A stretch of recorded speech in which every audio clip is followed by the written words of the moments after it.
Labels are interesting. In the United States, the descendants of enslaved Africans went from being called colored to Negroes to finally black, with the latter being a symbol of power and revolution. Likewise, the gay community settled on the term gay.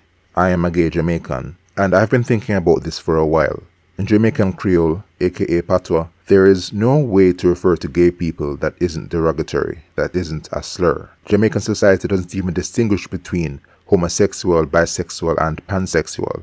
We're just all lumped into one group and labeled the slurs.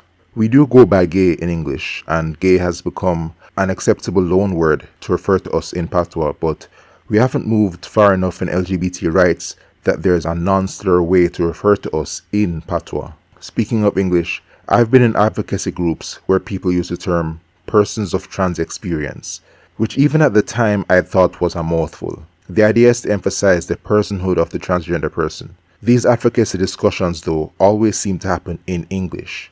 I don't know if people still use that long-ass term in advocacy spaces here in Jamaica, but I always thought that there was something missing from this discussion, the actual heart language of the Jamaican people. I have straight friends. I talk to some of them almost exclusively in Patwa. What word should we use if we're talking about my people? We in the LGBT community have reclaimed some of the Jamaican slurs and used them among ourselves, but much like the N-word for Black Americans and the F-word for gay people, we would not accept that from straight people. I know that we're not there yet in terms of gay rights in Jamaica.